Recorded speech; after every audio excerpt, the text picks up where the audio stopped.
नमस्कार मंडळी, तर आज आपला व्हिडिओ असणार आहे श्री क्षेत्र आदमापूर येथील बाळूमामा देवस्थानावर। तर मंडळी, तुम्हाला सुद्धा आदमापूर या ठिकाणी यायचे असल्यास कोल्हापूरमधून एसटी पकडून तुम्ही येथे येऊ शकता। कोल्हापूरपासून आदमापूर हे अंतर 7 किलोमीटर इतके आहे। कोल्हापूर स्टेशनमधून कारगोडीला जाणारी एसटी घ्यायची आहे आणि मुढाळ स्टँडवर उतरायचे आहे। मुढाळ स्टँडवरून बाळूमामाचे मंदिर 500 मीटरच्या अंतरावर आहे। मंदिर परिसरात तुम्हाला राहायला किंवा फ्रेश होण्यासाठी स्वस्त रूम सुद्धा अवेलेबल आहेत। लहानापासून थोड्यापर्यंत, गरिबापासून श्रीमंतापर्यंत व अडाण्यापासून विद्यार्थ्यापर्यंत व घरातील स्त्री पुरुष त्यांचे भक्त आहेत।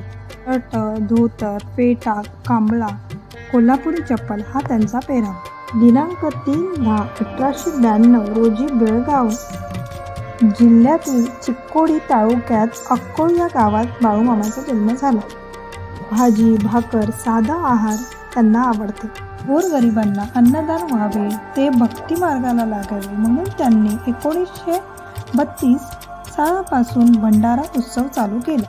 बाळूमामा देवस्थानाकडून दररोज भाविकांना प्रसाद म्हणजेच भंडारा केला जातो। दुपारी आणि रात्री 8 वाजता प्रसाद घेण्यासाठी प्रत्येक भाविकांनी प्रसादाची प्लेट ही स्वतः घ्यायची असते आणि प्रसाद झाल्यावर ती स्वतः धुवून ठेवायची असते। आणि महत्त्वाचं म्हणजे अन्न हे वाया जाऊ नये म्हणून सेवेकरी हे प्लेट चेक करत असतात।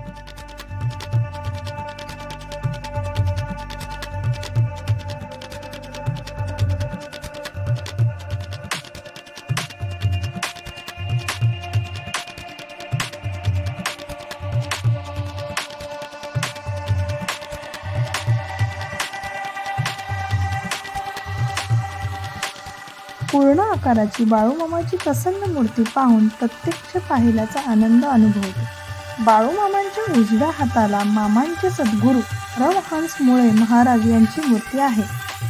मामांच्या डावीकडे श्री विठ्ठल रखुमाईच्या सुंदर मूर्ती असून शेजारी श्री हरसिद्धनाथाची प्रतिमा आहे। थोड्याच वेळात काकण आरती सुरू होत आहे।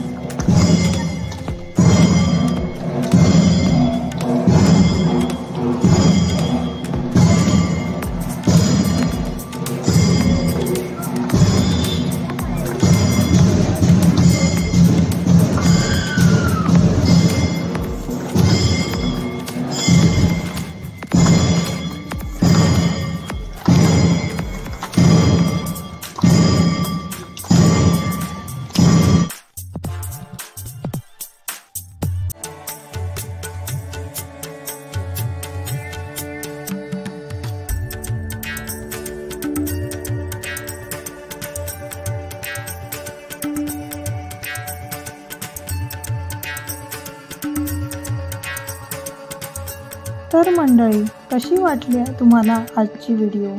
जर आवडली असल्यास तर लाईक करा आणि तुमच्या मित्रपरिवाराला ही व्हिडिओ पाठवा।